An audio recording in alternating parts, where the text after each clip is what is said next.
যখন নামাজ শেষ, মসজিদের খতিব তখন একটা ঘোষণা দেয় যে আজকে যারা জুলুম করছেন, নামাজরত মুসল্লিদের উপরে যারা আক্রমণ করছেন, আমি তাদেরকে জাহান্নামের সুসংবাদ দিচ্ছি। যখন এই কথাটা বলা হয় মসজিদে, ধরেন প্রথমে আমরা শুধুমাত্র যারা আন্দোলনকারী তারা তো ছিলামই, যারা সাধারণ জনগণ, একেবারে বৃদ্ধ মানুষ, এই ঘোষণা শুনে সবাই রাজপথে নেমে আসছে। আমাকে যখন গুলিটা করা হয়, আমার চেহারায়, আমার চোখে, আমার শরীরে গুলিটা লাগে, আমি তখন মুহূর্তের মধ্যে আমার মুখ ধরে আমি বসে পড়লাম। পুরো পৃথিবী একদম অন্ধকার হয়ে আসছে। আমার পরিবারের কথা মনে পড়ছে, আমার ভাই বোনদের কথা মনে পড়ছে, আমার বাবা মার কথা মনে পড়ছে। তো ওই সময় মনে হচ্ছিল যে আমার তো মৃত্যুর সময় হয়ে গেছে। আমি খুব জোরে জোরে কালেমা পড়ছিলাম আর কি।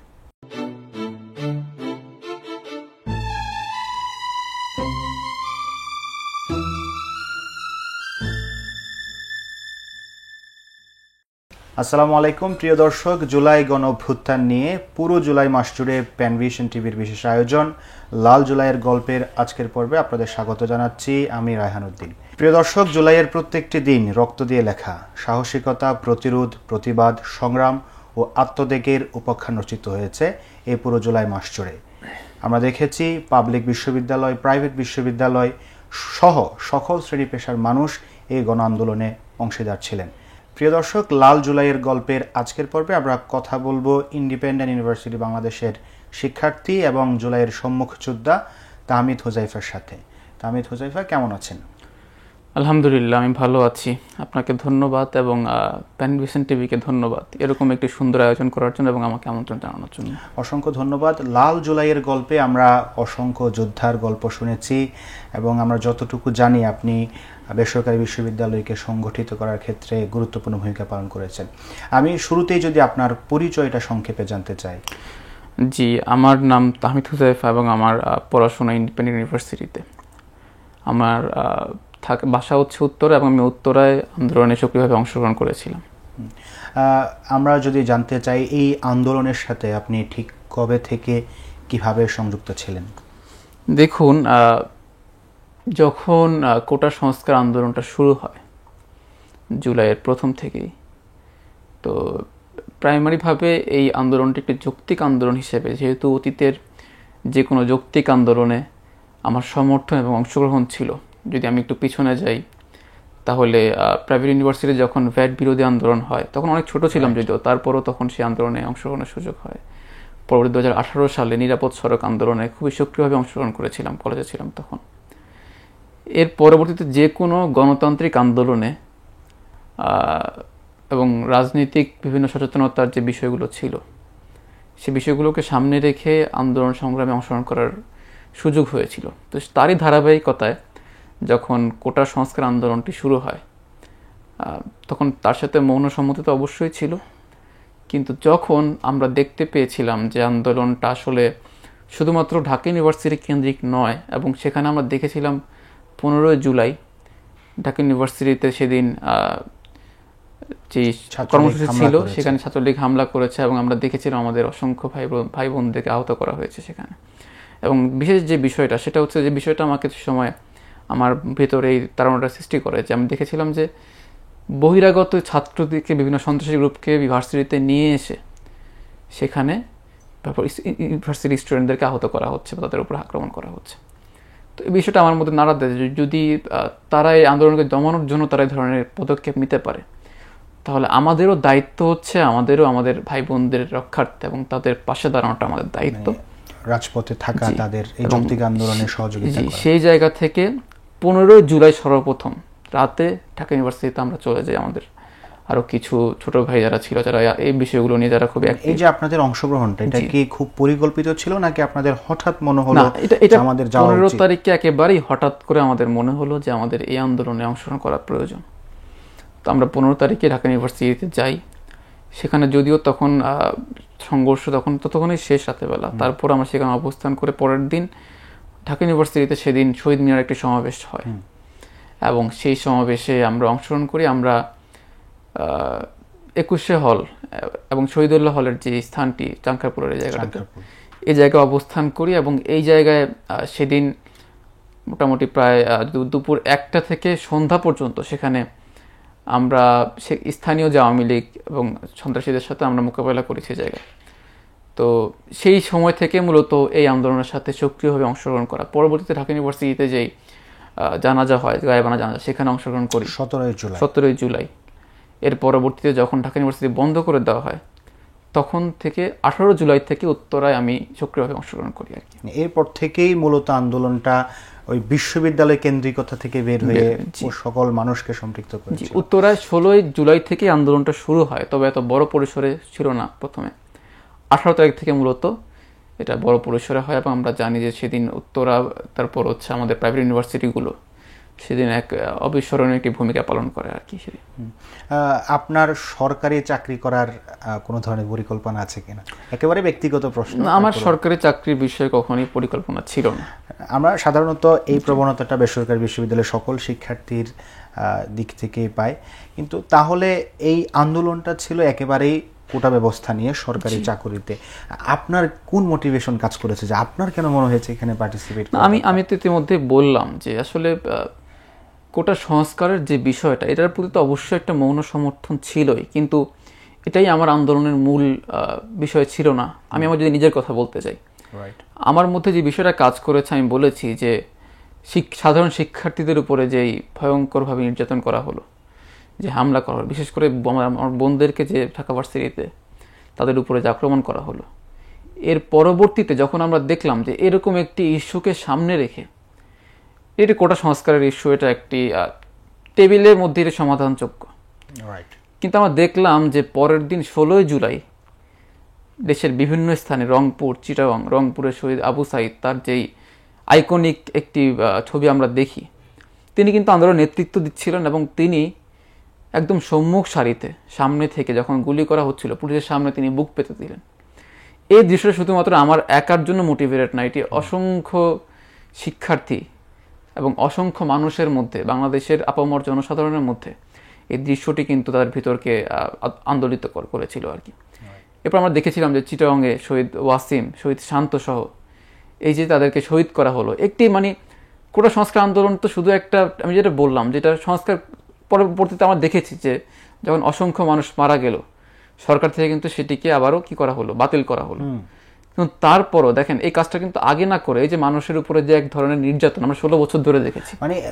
আওয়ামী সরকার কি এরকমটা ভেবেছিল যে হয়তো দমন পীড়ন করলেই আন্দোলন থেমে যাবে, তো আমরা এই 56% কোটায় রেখে দিতে পারবে, এরকম ভেবেছিল কিনা? আমার মনে হয় তারা ভেবেছিল যে হয়তো বা যদি অতীতের সকল আন্দোলনগুলোর মতো তারা এই আন্দোলনকে তারা দমিয়ে দিতে পারবে, কিন্তু তারা আসলে বুঝতে পারেনি যে আসলে তাদের পতনের সময় হয়ে গিয়েছে। বিশেষ করে যখন 18 জুলাই আমরা দেখতে পেলাম যে যে সকল স্টুডেন্ট বলেন, যে সকল জনসাধারণ, তারা কখনোই কোনো পলিটিক্যাল এঙ্গেজমেন্টে নাই, তারা একেবারেই কোনো মিছিল মিটিং বলেন, রাজপথের কোনো কিছুতে তারা নাই, তারা শুধুমাত্র ধরেন পড়াশোনা করে, ক্লাসে যায় আসে, আর তাদের কোনো কাজ নেই। তারা যখন রাজপথে নেমে গেল, তারা যখন শহীদ হওয়া শুরু করলো, যখন আমরা দেখলাম যে বিভিন্ন ভার্সিটিগুলোতে আক্রমণ করা হচ্ছে, আমরা দেখেছি যে ব্র্যাক ইউনিভার্সিটি, এই ইউনিভার্সিটি স্টুডেন্টরা কখনোই কোনো পলিটিক্যাল ইনভলভমেন্টে ছিল না কোনো সময়। সেই ইউনিভার্সিটির ভিতরে তখন আমরা দেখতে পেলাম যে পুলিশ টিয়ার শেল মারছে, গুলি ছুটছে।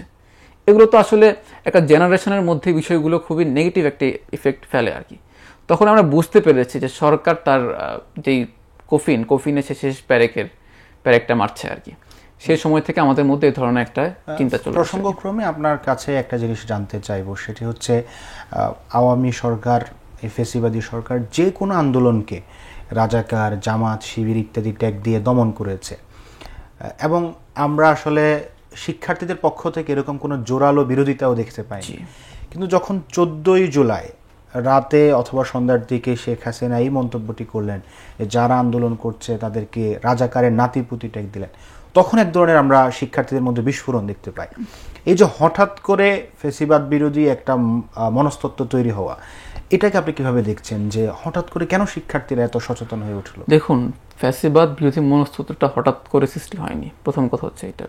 এর কারণটা হচ্ছে, যখন আপনি দেখবেন যে যেই জেনারেশনটা এই আন্দোলনে একদম সম্মুখ সারিতে ভূমিকা পালন করেছে, তারা 18 নিরাপদ সড়ক আন্দোলনে তারা খুব সক্রিয়ভাবে অংশগ্রহণ করেছে।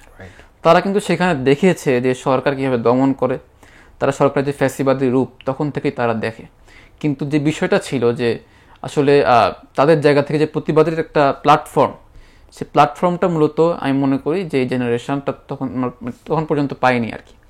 তো এই 24-এর যে গণ অভ্যুত্থান, আমি যে আপনি ঘটনাটা বললেন, তখন তারা মনে করলো যে এটা একটা সর্বসাধারণ আন্দোলন, আপনি পলিটিক্যাল বিষয়গুলোকে একভাবে ডিল করেন, এটা সর্বসাধারণ একটি আন্দোলন।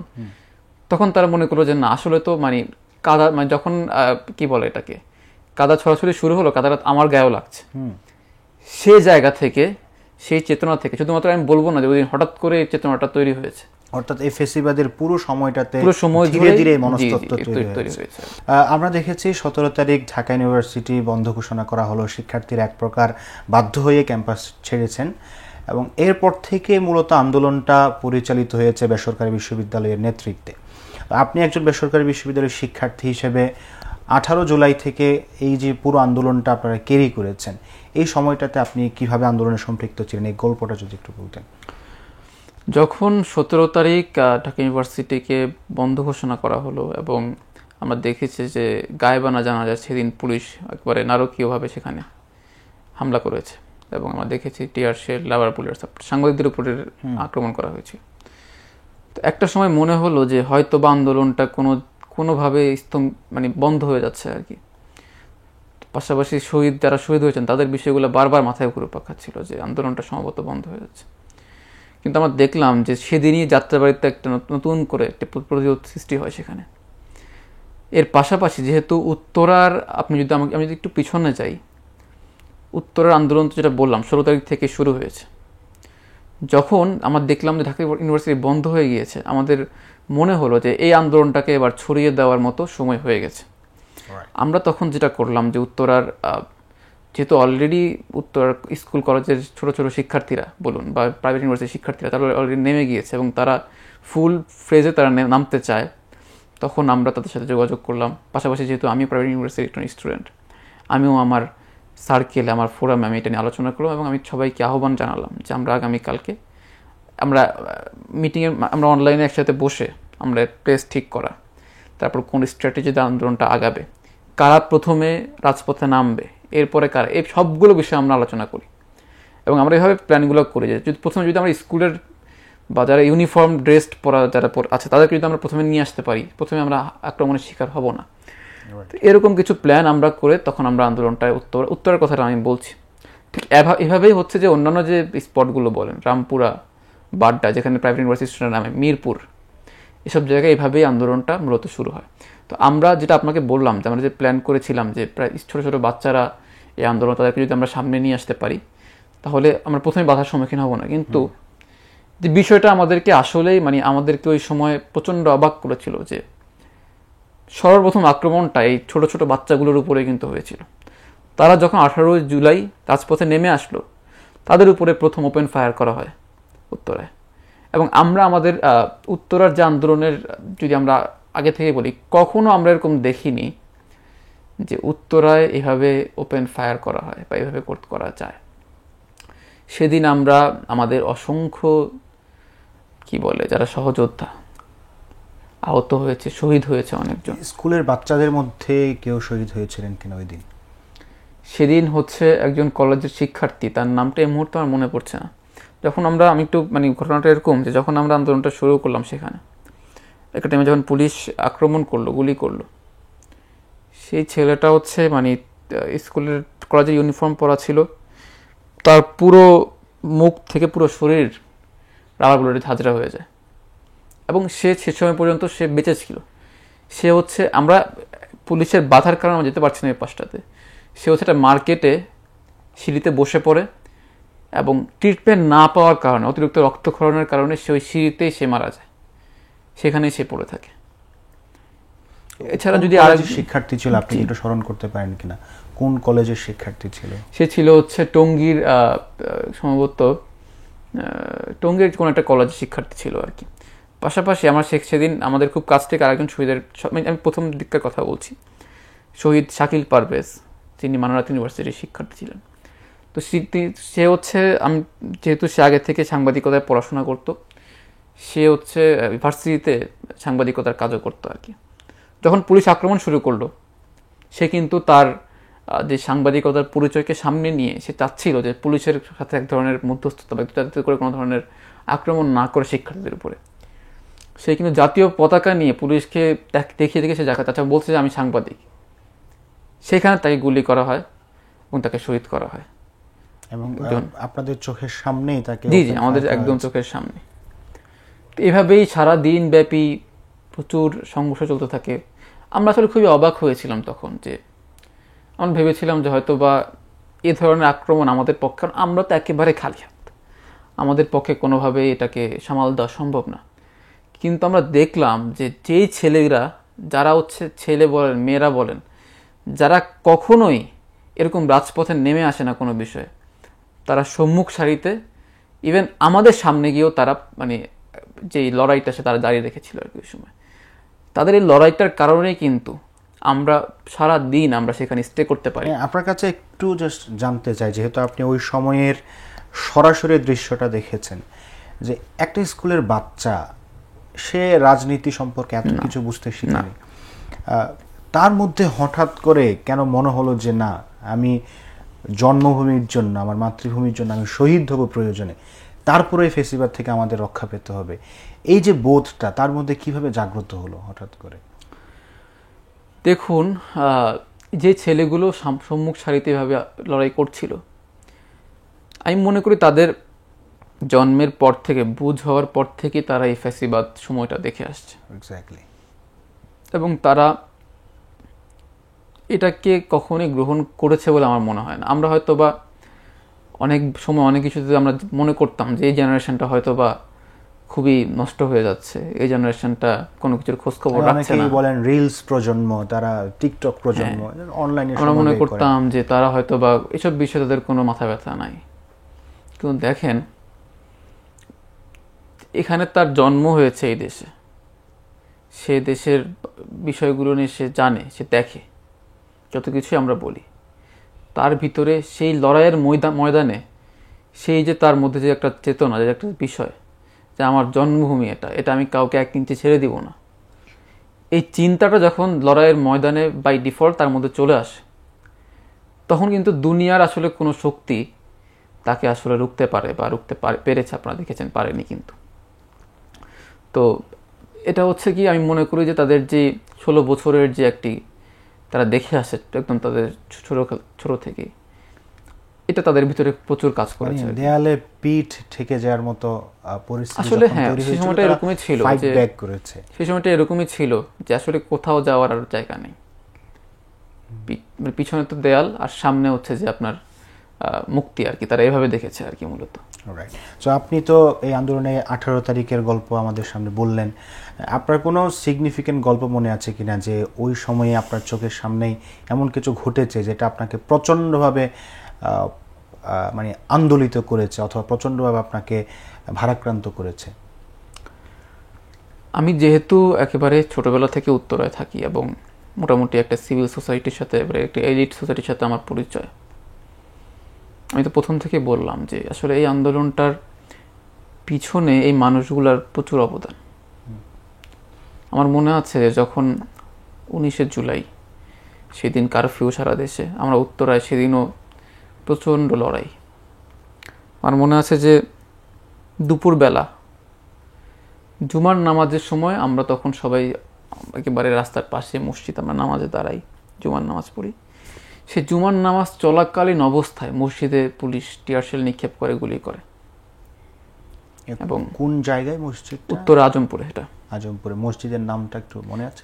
এটা হচ্ছে উত্তরা কেন্দ্রীয় মসজিদ হিসেবে সবাই চিনে আর কি, একদম মেইন রোডের সাথে। সেখানে পুলিশ সরাসরি টিয়ারশেল নিক্ষেপ নামাজ চলাকালীন সময়। এবং সেদিন সেখানে যখন নামাজ শেষ, মসজিদের খতিব তখন একটা ঘোষণা দেয় যে আজকে যারা জুলুম করছেন, নামাজরত মুসল্লিদের উপরে যারা আক্রমণ করছেন, আমি তাদেরকে জাহান্নামের সুসংবাদ দিচ্ছি। যখন এই কথাটা বলা হয় মসজিদে, ধরেন প্রথমে আমরা শুধুমাত্র যারা আন্দোলনকারী তারা তো ছিলামই, যারা সাধারণ জনগণ, একেবারে বৃদ্ধ মানুষ, এই ঘোষণা শুনে সবাই রাজপথে নেমে আসছে। সেদিন আমরা দেখলাম যে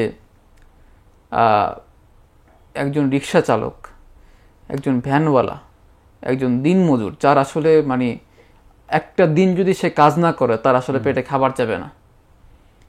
এরপর হচ্ছে পথশিশু, যারা টোকাই, যাদেরকে আমরা খুবই তাচ্ছিল্য করতাম, যারা এরা তো রাস্তায় নেশা করে, এগুলো করে, এই মানুষগুলো তখন দেখলাম একেবারে দাঁড়ায় গেল রাস্তায় পুলিশের গুলির সামনে। এই যে একটি বিষয়, মায়েরা তাদের বাসা থেকে রান্না করে নিয়ে আসলো, নিয়ে এসে আমাদেরকে মানে খাওয়াই দিচ্ছে। আমরা এক লোক মানে এরকম অবস্থা যে এক লোক আমাদেরকে খাওয়াই দিচ্ছে, আমরা আবার সামনে যে আবার ইট পাটকেল ছুঁড়ে মারতেছি, আবার আসতেছি, আবার ওনারা আমাদেরকে এক লোক খাওয়াই দিচ্ছে। এই যে বিষয়গুলো, তারপর ধরেন আশেপাশে যেই ডিপার্টমেন্টাল স্টোরগুলো আছে বা ধরেন যেই দোকানগুলো আছে, তাদের দোকানের যত পানির বোতল, তারপর যত জুস, যত খাবার, সব তারা দিয়ে দিচ্ছে। বড় বড় স্বপ্ন বলেন, তারপর ডেইলি মানে বড় বড় যে ডিপার্টমেন্ট, এদের পানিগুলো সমানে দিয়ে দিচ্ছে। তারপর পেস্ট, আমাদের সময় টিয়ার শেলের থেকে বাঁচার জন্য পেস্ট, এগুলো সব দিয়ে দিচ্ছে আর কি। বিস্কুট, মানে আমার মনে হয় যে মানে এরকম একটি মানে পরিস্থিতি, আমার মনে হচ্ছে যে আসলে মানে এই মুহূর্তে এই যে এরকম একটি ঐক্য, এই যে সবাই এখানে, ধরুন একজন মহিলা যে আসলে মানে অন্য ভিন্ন ধর্মাবলম্বী, সে একজন যে রিলিজিয়াস হুজুর, তাকে খাওয়া দিতেছে, বুঝছেন কিনা। তারপর ধরেন একজন নাস্তিক, সেও কিন্তু এখানে আমাদেরকে আমাদের সাথে একসাথে সে মানে স্লোগান দিয়ে তারা নায়াতবে স্লোগান দিচ্ছে, সেও তার সাথে উত্তর দিচ্ছে। এখানে কিন্তু কেউ কারোর এই পরিচয় কি, আমার মত কি, আমার আদর্শ কি, এই বিষয়গুলো কিন্তু তার কারোর মাথায় ছিল না ওই সময়। তো সেই সময়কার যে বিষয়গুলো, এগুলো আসলে আমার মধ্যে মানে আমি যদি এখনো ফিল করি, আমার মধ্যে এখনো মানে খুবই মানে আনরিয়েল লাগে যে না, এটা কিভাবে সম্ভব হলো, এটা কি আসলেই হয়েছে নাকি এটা একটা স্বপ্ন ছিল। আমার কাছে এখনো বিষয়গুলো বিলেশন মনে হয় আর কি। আমি মনে হয় যেন এখনো বিষয়গুলো মনে করতে পারি না, বাস্তবে নিয়ে আসতে পারি না। এই যে আমরা গাজার বিভিন্ন ফুটেজ দেখি টিভিতে, আল-আকসার সামনে নামাজে দাঁড়িয়েছেন, সেখানেই ইসরায়েলি বাহিনী তাদের উপর হামলা করছে। এই দৃশ্যগুলো সাধারণত আমরা গাজাতে দেখি, কিন্তু যখন আপনি স্বচক্ষে এই একই ঘটনা আপনার মসজিদে দেখলেন, তখন আপনার ভেতরে কি কাজ করছিল আসলে? সে সময় আসলে একটাই পথ আমাদের মাথায় বা একটাই চিন্তা, সেটা হচ্ছে এই আন্দোলনকে কোনোভাবে ব্যর্থ হতে দেওয়া যাবে না। এই গণ অভ্যুত্থান, এই যে একটা মানুষের মধ্যে সারা, এই যে মানুষ তার জীবনের মায়া ভুলে গেল। মানুষ কিন্তু জীবনের মায়া ভুলে যায় কোন সময় আসলে, যখন তার আর কিছুই করার থাকে না। সেই সময় মানে এটাই চিন্তা আসছিল যে জীবনটা হয়তো দিয়ে দেওয়া লাগবে, তারপরে আন্দোলন থেকে কোনো মতেই সরে যাওয়া যাবে না। এবং শুধু আমি একা না, সে সময় যারা রাজপথে সক্রিয়ভাবে অংশগ্রহণ করেছিল, যারা রাজপথে ছিল, তার প্রত্যেকের ভেতরে এই ধরনের চিন্তা তাদের মধ্যে লালন করছিল আর কি। অর্থাৎ মানে একজন বিখ্যাত রাজনীতিবিদ বলেছিলেন যে I can live without food but I can live without freedom. মানে এই জিনিসটা আসলে প্রত্যেকটা মানুষের ভেতরে কাজ করেছিল। কোনো মানুষ হয়তো এই কথাটি শুনেনি, অর্থাৎ যে ভ্যান চালক, তিনি জানেনও না আসলে স্বাধীনতার মানেটা কি, কিন্তু ভেতর থেকে যে আবেদনটা তৈরি হওয়া যে না, আমার অনাগত শিশুর জন্য হলো এই পৃথিবীটাকে বাসযোগ্য করে যে রেখে যেতে হবে, এই জিনিসটি আপনারা যারা আন্দোলনের নেতৃত্বে ছিলেন বিভিন্ন জায়গাতে, আপনাদের কাছে এটা অনেক বড় একটা দায়বদ্ধতা মনে হয়েছে কিনা, যে মানুষ এভাবে তাদের জীবনকে আমাদের নেতৃত্ব, আমাদের আদেশের কাছে সঁপে দিচ্ছে, তখন অনেক বড় দায়িত্ব মনে হয়েছিল কিনা আপনাদের কাছে? দেখুন, যদি কোনোভাবে এই আন্দোলনটা কোনোভাবে কি বলে সফল না হতো, আমি অন্যদের কথা আমি জানি না, বাট আমি নিজেকে কখনোই ক্ষমা করতে পারতাম না, কোনোদিনও ক্ষমা করতে পারতাম না। শুধুমাত্র এই যে মানুষগুলো যারা আসলে নিজের কোনো সময় রাজনীতির কোনো সাথে পাচ্ছে তারা ছিল না, তাদের মধ্যে কোনো ধরনের রাজনৈতিক উচ্চবিলাসও কারো ছিল না, সরকারি চাকরি পাবে কিংবা সুযোগ সুবিধা নিবে এই প্রত্যাশাও ছিল না, কিছুই ছিল না। কিন্তু এই যে মানুষগুলো নিজের জীবন অকাতরে হয়ে বিলিয়ে দিচ্ছিল সে সময়, জীবনের কোনো এক মিনিট কোনো থাকে না যে আমার জীবনের কোনো মায়া, শহীদ হওয়ার মিছিলে তারা আসলো, যে শহীদ হওয়ার মধ্যে আমার যাবতীয় সার্থকতা এই যেটা। এবং আপনি যদি যারা শহীদ হয়েছে তাদের সে সময়কার বা তাদের জাস্ট ওই তারা যখন শহীদ হলো তাদের জীবনের বিষয়গুলো যদি আপনারা খেয়াল ভালো মতো দেখেন বা শহীদ হওয়ার কয়েকদিনের আগের বিষয়গুলো যদি আপনি তাদের পরিবারের কাছ থেকে শুনেন, মনে হবে যে আরে এই ছেলেটা তো শহীদ হওয়ার জন্য প্রিপেয়ার্ড। মনে হচ্ছিল সে জানতো যে সে শহীদ হবে। আপনি যখন এদের স্টোরিগুলো শুনবেন, আমি একজন কথা আমি সবসময় কথাটা সব জায়গায় বলি, 5ই অগস্ট চাংখারপুলে শহীদ হয় শহীদ আনাস, তার কথা শুনেছিলেন। সে যখন 5ই অগস্ট বাসা থেকে বের হলো সে একটা চিঠি লিখে যায়। তার বয়স সর্বোচ্চ 13 থেকে 14। আপনি আমিও চিঠির এই যে ভাষা যে সে ব্যবহার করেছে চিঠিতে, যে আবেদন সে এখানে লিখে গিয়েছে শহীদ হওয়ার জন্য আকুতি নিয়ে যে সে গেল, এটা আপনি আমি না, শুধুমাত্র যদি আরো অনেক বড় চিন্তা বা তার অনেক বড় ধরনের সাহিত্যেও কিন্তু এত সুন্দর চিঠি লিখে যেতে পারবে না। তার মধ্যে নিশ্চয়ই সে ধরনের টেন্ডেন্সি চলে এসেছে যে আমি তো শহীদ হব। এই যে বিষয়গুলো, এরপর আরও যদি শহীদদের বিষয়ে আপনি জানেন যে তারা ছিল এক্সট্রাঅর্ডিনারি, পরিবারের মধ্যে বলেন, সমাজে বলেন, শিক্ষা প্রতিষ্ঠানে বলেন, এক্সট্রাঅর্ডিনারি ছিল তারা। তো এগুলো আমার কাছে মনে হয় না যে এটা খুব মানে যদি এই মানুষগুলো এরা যদি বেঁচে থাকতো হয়তো বা তার ধরেন পরিবারের হাল ধরতে পারতো। সে বেঁচে থাকলে সেই স্কুলে ফার্স্ট বয় থাকতো, সেই স্কুলকে আরো শাইন করতো, তার ফিউচারকে অনেক শাইন করতো, তার ভালো ক্যারিয়ার ছিল, অনেক কিছু। আপনি আইউটির একটা ছেলেকে আপনি চিনেন, শহীদ তানভীর নাম, সে ড্রোন তৈরি করতো। তো এই ছেলে তো আসলে যদি আন্দোলনে নাই আসতো সে কিন্তু এগুলো করে অনেক কিছু করতে পারতো, তাই না? কেন মানে এই যে মানুষগুলো সব কিছু ছেড়ে ছুড়ে এভাবে তার জীবনটাকে সে বিলিয়ে দিল, তখন কিন্তু যখন যদি আন্দোলন সফল না হতো তাহলে হয়তো বা মানে আমি আমার কথাই বললাম যে আমি হয়তো নিজেকে কখনোই ক্ষমা করতে পারতাম।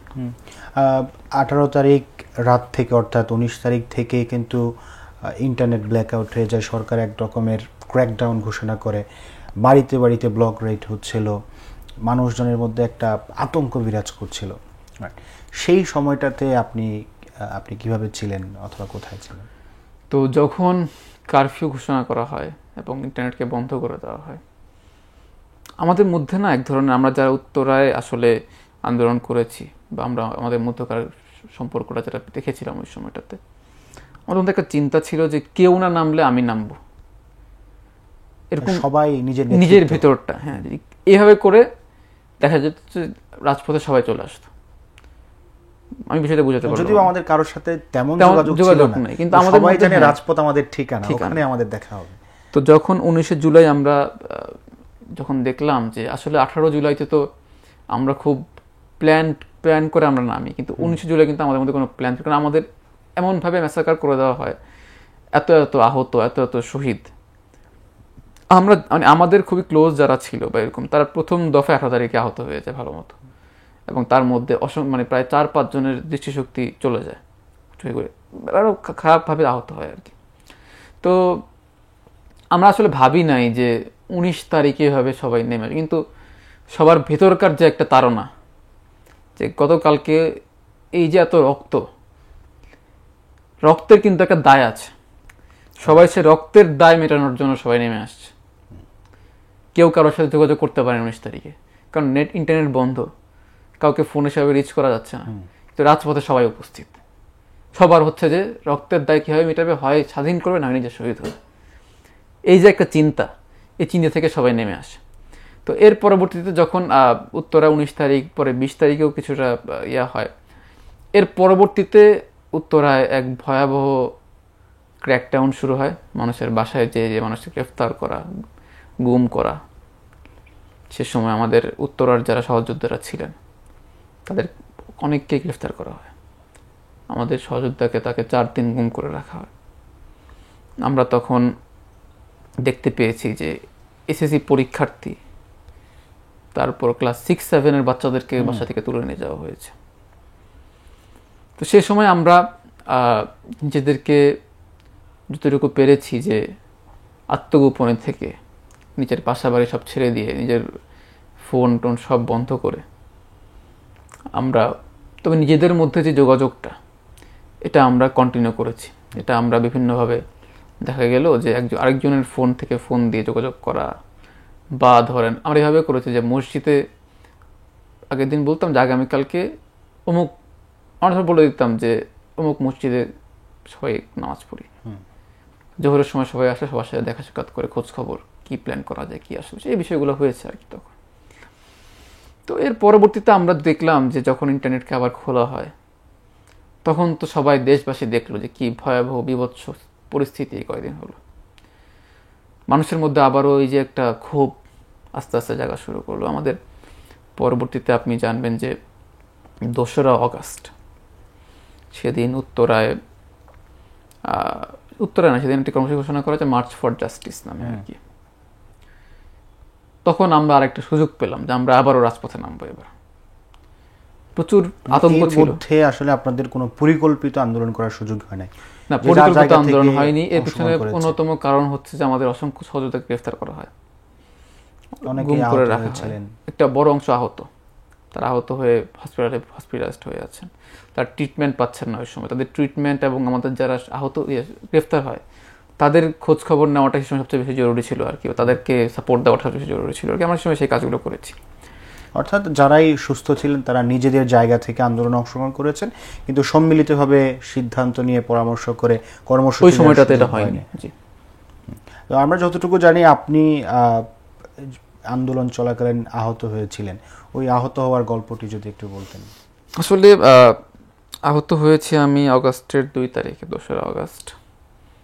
আমি সেদিন আমার চোখে আমি গুলিবিদ্ধ হই, আমার ডান চোখে গুলিবিদ্ধ হই। আমার এখনো চোখের ভিশনটা ফিরেনি আর কি। আমার এটাকে পার্শিয়াল ব্লাইন্ডনেস বলে আর কি চোখের। আমার ট্রিটমেন্ট এখনো চলছে।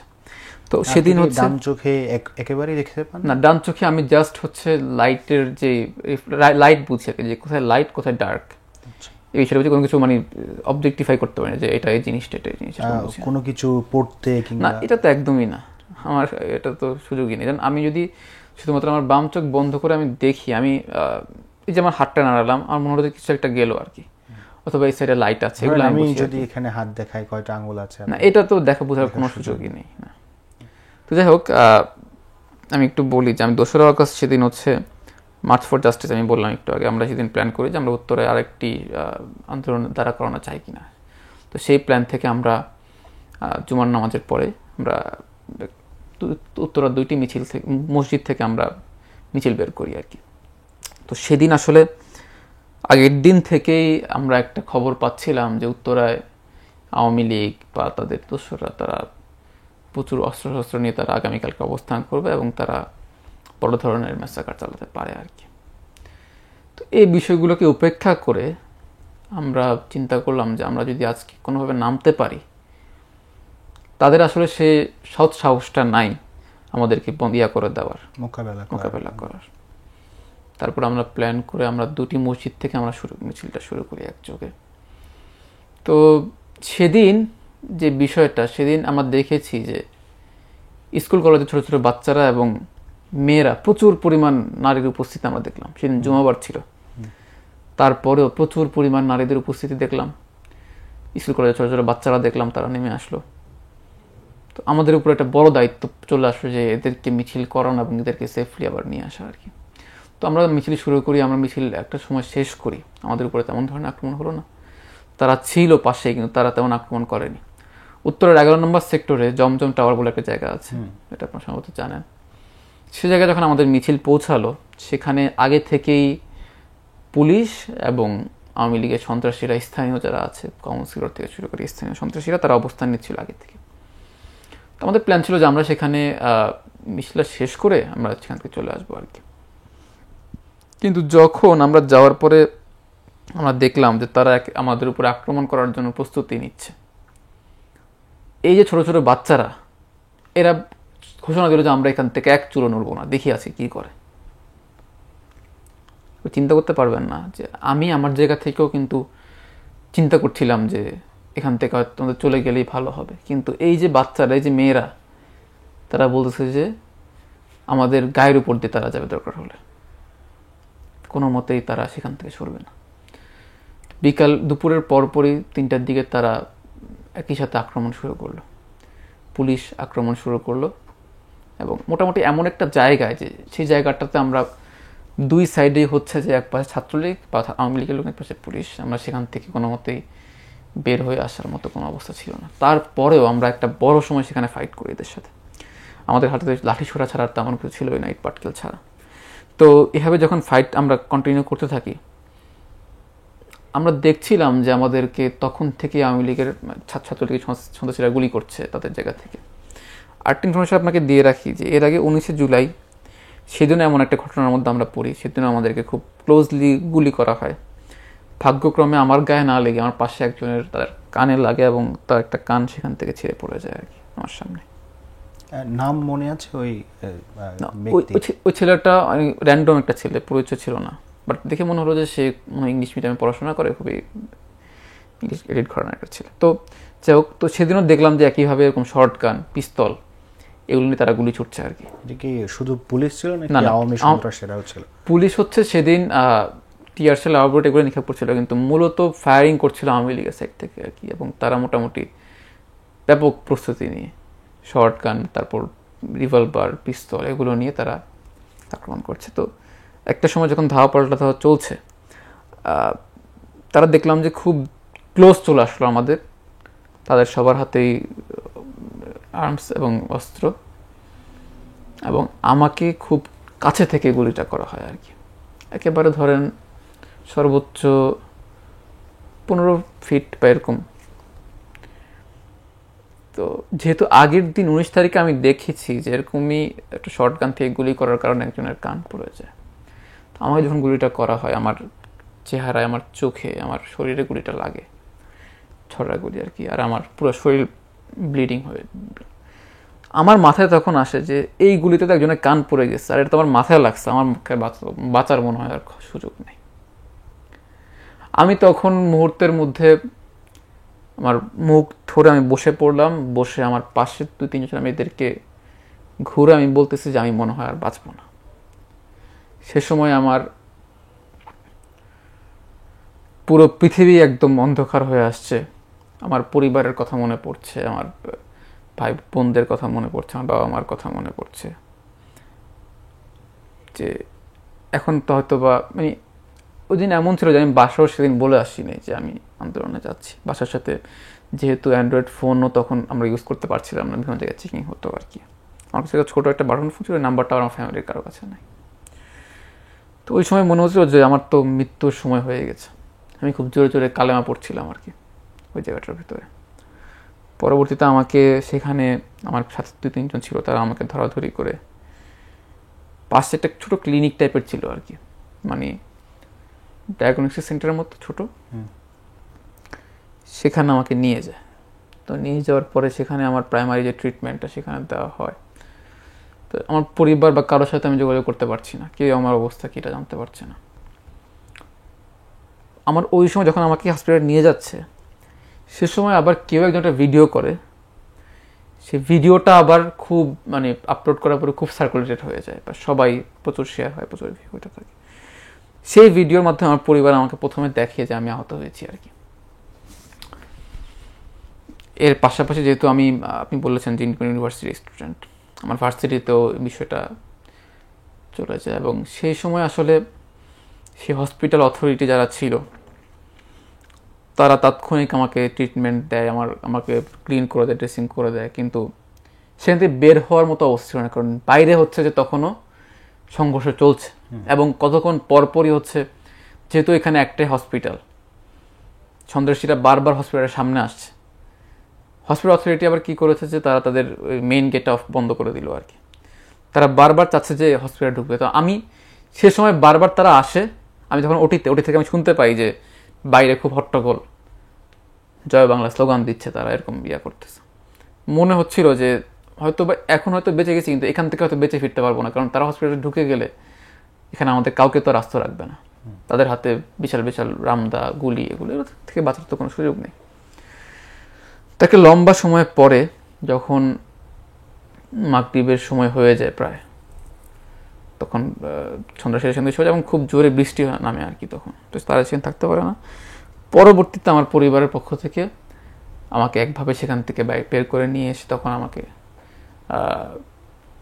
জাতীয় চক্ষু বিজ্ঞান হাসপাতালে সেখানে নিয়ে আসে। সেখানে আমার প্রাইমারি ট্রিটমেন্ট হয়, এবং সেখানে যখন আমার যে ভিডিওটা খুব মানে ভাইরাল হয়ে যায়, সবাই দেখতে থাকে, উত্তরের বিভিন্ন হসপিটালে রেড দেওয়া শুরু হয় হুম।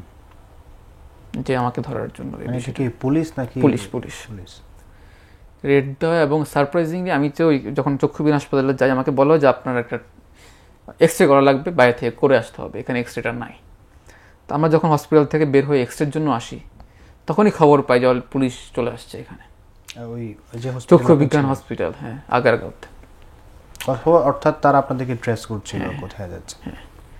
তো পরবর্তীতে আমি আর সেখানে ব্যাক না করে আমি আমার পাশে আমার এক আত্মীয় বাসা, সেখানে মোটামুটি আত্মগোপনের মতো চলে যায় সেখানে। পরের দিন আমার ট্রিটমেন্ট হয়। এবং আমি মনে করি যে যারা চোখের ভিকটিম এই জুলাইতে, এদের মধ্যে আমি সবচেয়ে ভালো ট্রিটমেন্টটা পাইছি, বা আমি আলহামদুলিল্লাহ সবচেয়ে ভালো কম সময়ের ভিতরে, যার কারণে এখনও আমি হয়তোবা আমার চোখটা ডক্টর যেটা বলছে যে হয়তোবা ঠিক হওয়ার সুযোগ আছে। কিন্তু জুলাইতে বেশিরভাগ চোখের যারা ভিকটিম, আহত, চোখের ট্রিটমেন্টটা খুবই কম সময়ের মধ্যে করা লাগে, দ্রুত, যে কোনো অ্যাক্সিডেন্টাল কেস।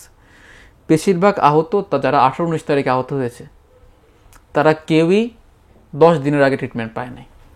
এবং তাদের অনেকেই দৃষ্টিশক্তি হারিয়েছে। বেশিরভাগই শুধুমাত্র এই কারণে, ট্রিটমেন্টটা টাইমলি না পাওয়ার কারণে তারা দৃষ্টিশক্তি হারিয়েছে। এবং আমার যেদিন সার্জারি হয় 3রা অগাস্ট, সেদিন আমি দেখলাম যে ওটিতে আমার মতো 3-4 জন তারা বসে আছে।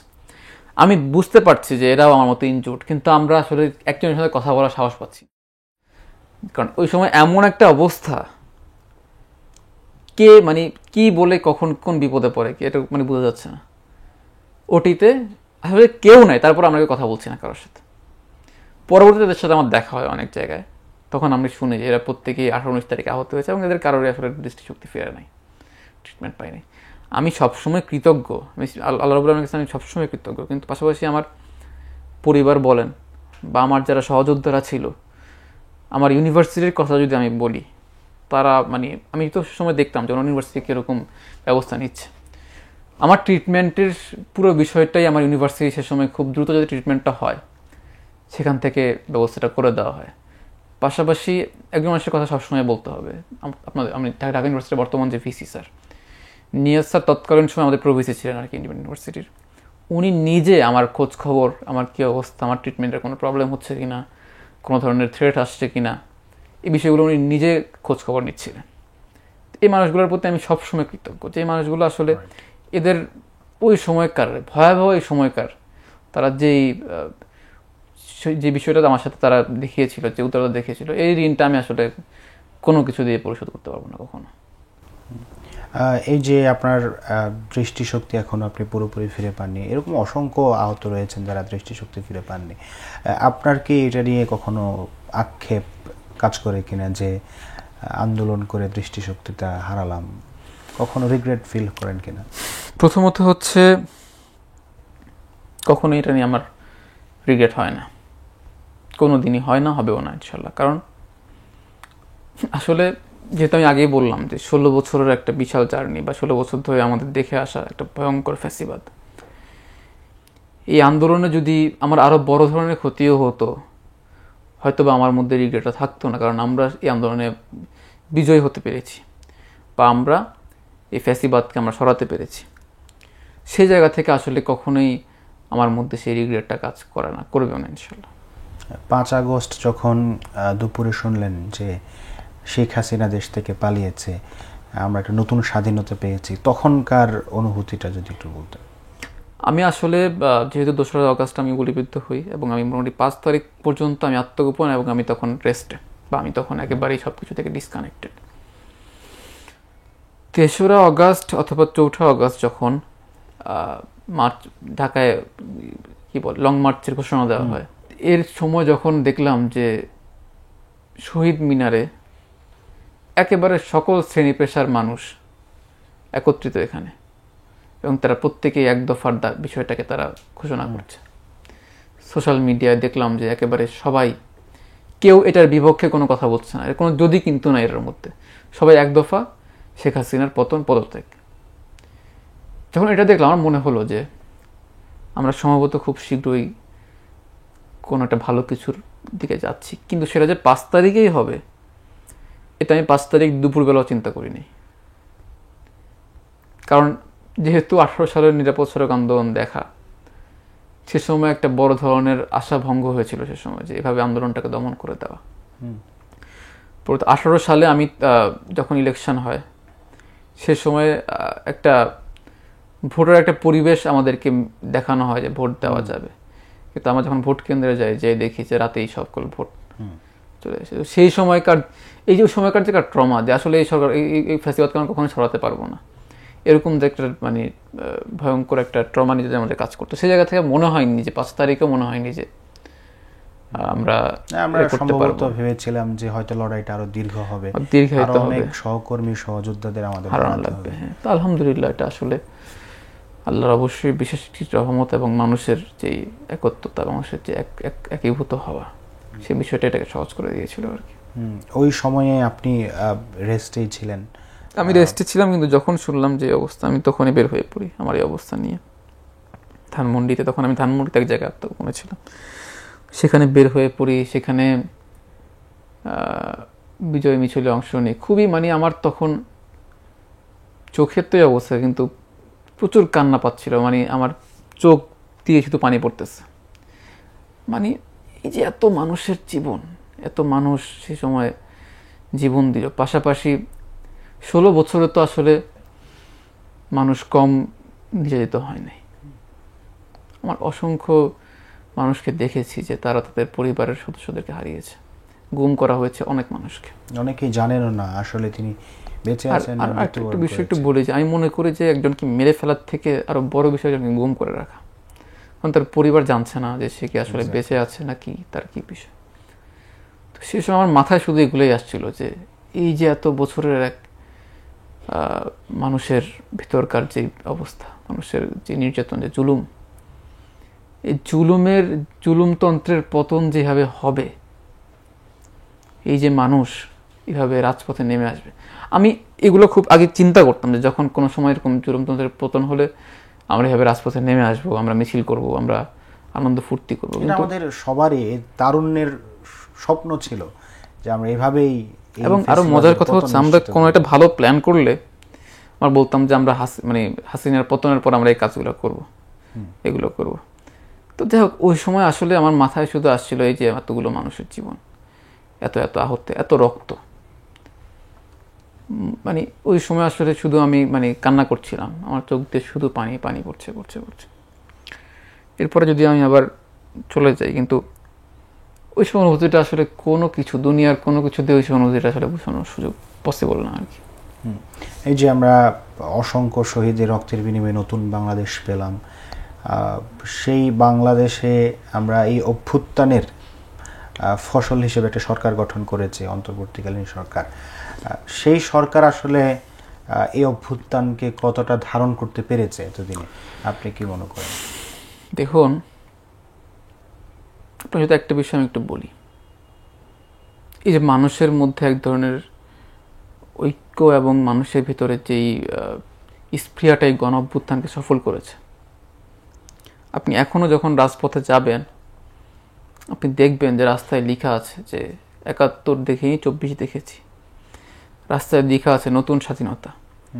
রাস্তায় আমাদের ছোট ছোট বাচ্চারা লিখেছিল সে সময় যে কি বলে, স্বাধীনতা এনেছি, স্বাধীনতা রাখবো।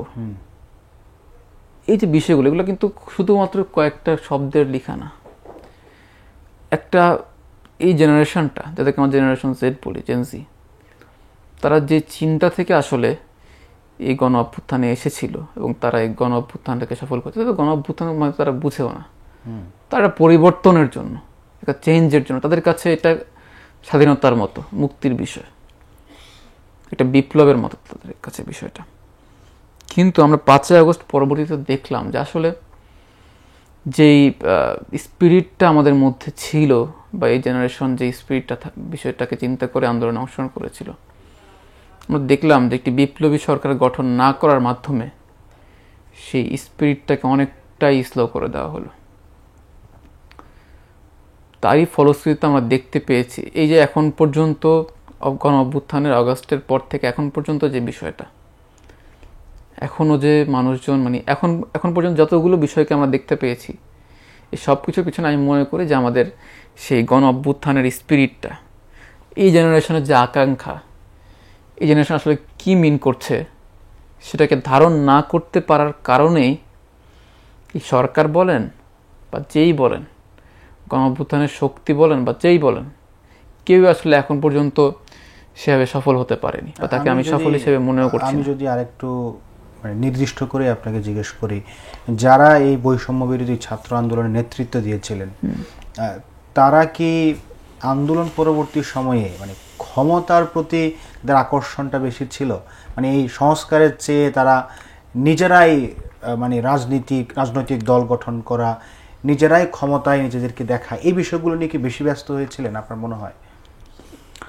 আসলে মানুষের ভেতরে এক ধরনের টেন্ডেন্সি থাকে যে মানুষ সবসময় ক্ষমতার কাছাকাছি থাকতে পছন্দ করে। মানুষ মনে করে যে ক্ষমতাই সব। মানুষ দুদিন আগে ঘটে যাওয়া ঘটনা ভুলে যায়। আমরা গোল্ডফিশ মেমোরি একটা বিশেষ বাণী, আর সে মানুষ যদি হয় আমাদের বাংলাদেশের মানুষ, বা আমরা যদি বলি আমাদের মধ্যে প্রবণতা আরও বেশি, যে দুদিন আগে কি ঘটলো এটা আসলে আমরা মনে রাখি না। এখানে একটা বিষয় আপনি হয়তো বলতে পারবেন যে আসলে অতীতকে পাশ কাটিয়ে নতুনত্বকে আঁকড়ে ধরা বা নতুনত্বকে গ্রহণ করা, আমি মনে করি না সেভাবে। আসলে যে যদি আপনি আপনার অতীতকে ভুলে যান, আপনার ভবিষ্যৎ কখনোই সুখকর হবে না। অতীত অবশ্যই আমাদের প্রেরণা। হ্যাঁ, তো সেই জায়গা থেকে আমার মনে হয় যে এই যে যাদেরকে আমরা গণ অভ্যুত্থানের পক্ষের শক্তি হিসেবে মনে করি, বা যাদের ডাকে সে সময় অসংখ্য মানুষ রাজপথে নেমে আসলো, যাদের একটা ভিডিও বার্তায়, যাদের একটা স্টেটমেন্টে, যাদের মেরুদণ্ড শক্ত রাখার যে প্রবণতা দেখে মানুষজন নেমে আসলো, এই মানুষগুলো আসলে সেই দুদিন আগের ঘটনা তারা ভুলে গিয়েছে। তারা একেবারেই ভুলে গিয়েছে, এবং তাদের এই যে এত এত রক্তের যে ঋণ, এত এত রক্তের যে হিসা, এই বিষয়গুলো তারা আসলে ভুলে যাচ্ছে। দেখুন, আমার মনে হয় কি যে রক্তের কিন্তু একটা স্মেল আছে, একটা কালার আছে। যে রক্ত আসলে দেখেছে সামনাসামনি, বা যে রক্তের স্মেলটা পেয়েছে, যে যে দেখেছে যে তার সামনে একজন শহীদ হয়ে গেল, তার নিজে রক্তাক্ত হলো, তার রক্তের কোনো স্পর্শ যে পেয়েছে, সে কোনোভাবেই রক্তের সাথে গাদ্দারি করতে পারে না, এবং কোনোভাবেই সে এই যে একটা ঐক্য, এই যে মানুষের ভেতরকার যেই একসাথ হওয়া, এটাকে সে ধারণ করবে যতদিন না পর্যন্ত সে বেঁচে থাকে। আমার মনে হয় যে এরা আসলে রক্তের মুখোমুখি হয়েছে কিনা আমি জানি না, হলে হয়তো বা আমরা দেখতে পারতাম যে তারা এ ধরনের বিভাজনের বিষয়টিকে না যে কীভাবে সবাইকে একসাথে নিয়ে কাজ করা যায়, এই বিষয়টাকে তারা চিন্তা করতো আর কি।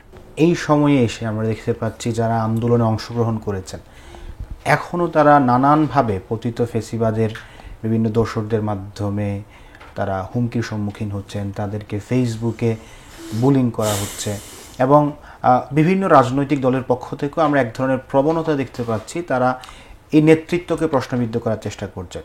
শুধুমাত্র প্রথম সারির নেতৃবৃন্দ না, যেখানে যারাই নেতৃত্ব দিয়েছে তাদের উপর এক ধরনের দমন পীড়নের বিষয়গুলো আমরা দেখতে পাচ্ছি।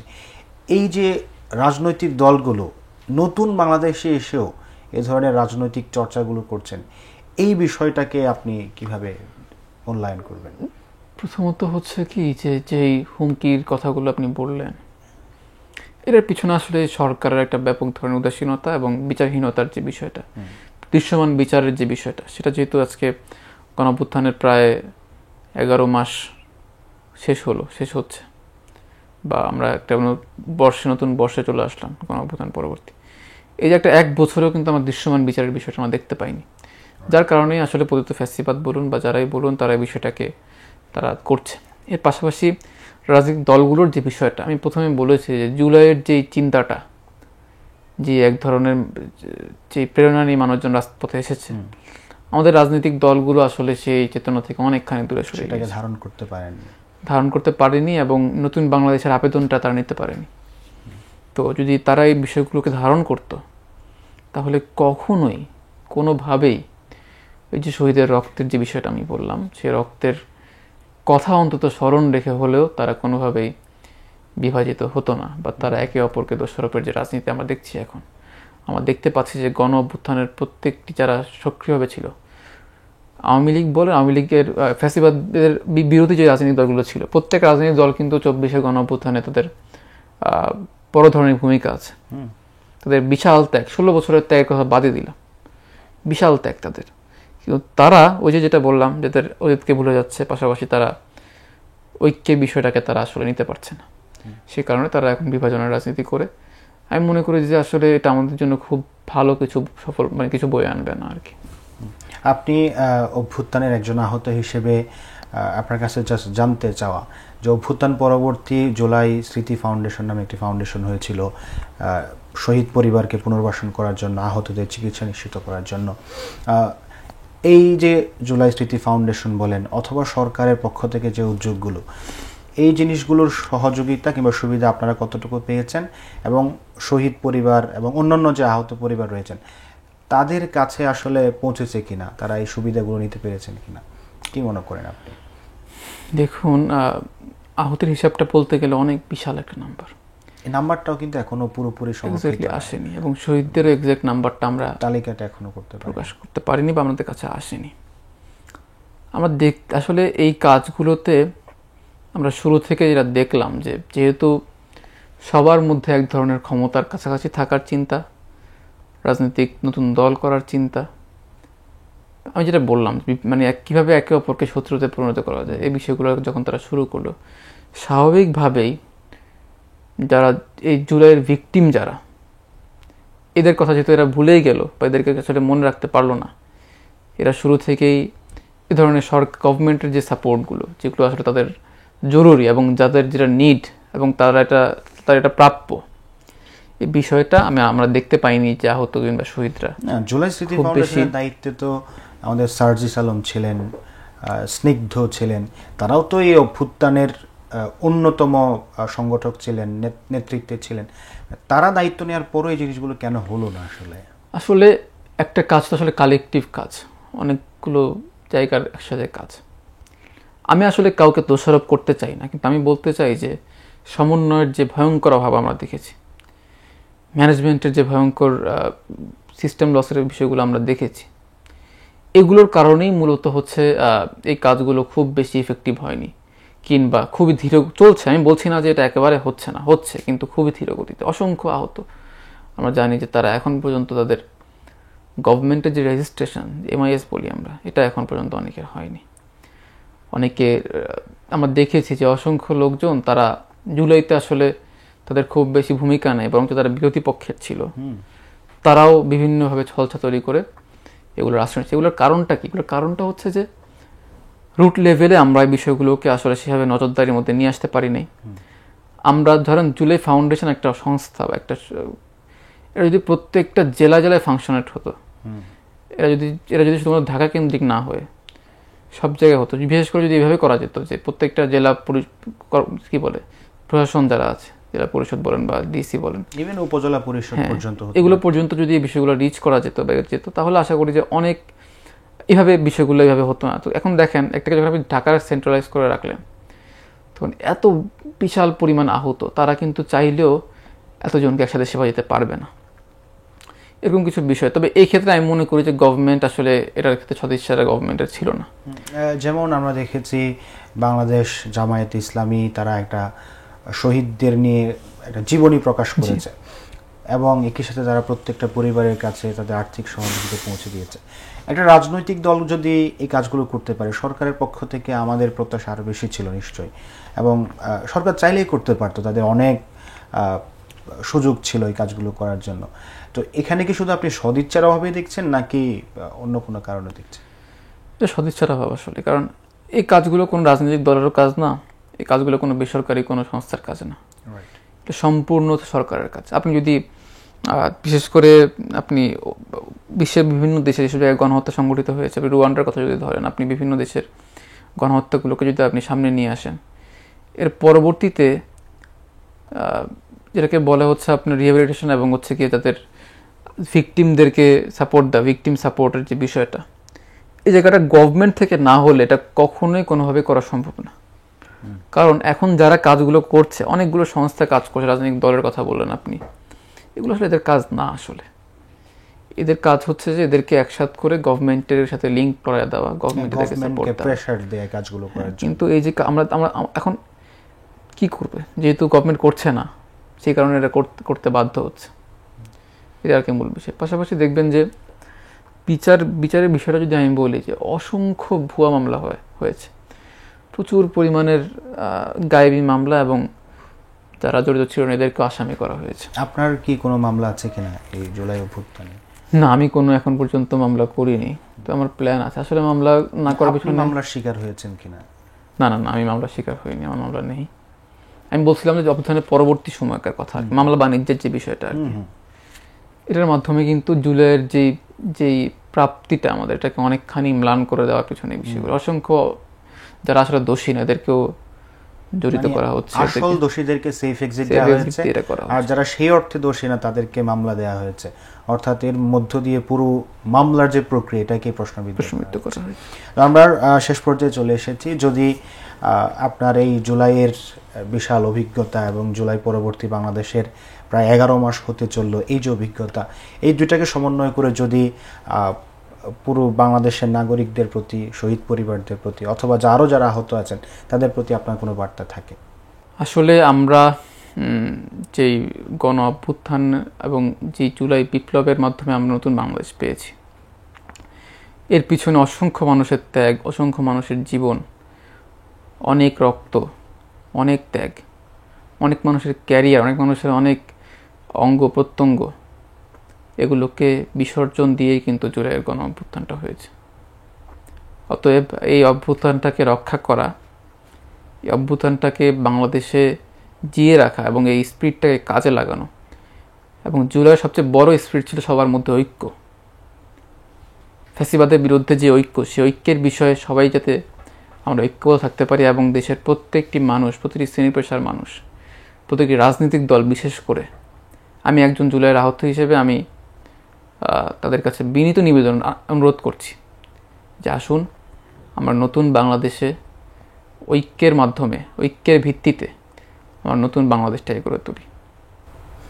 প্রিয় দর্শক, যেই গল্প অশ্রুসিক্ত করে, যে গল্প হৃদয়ে রক্তক্ষরণ জারি করে, সেই লাল জুলাইয়ের গল্প বলছিলেন আমাদের অন্যতম যোদ্ধা এবং আহত শিক্ষার্থী তাহমিদ হুজাইফা।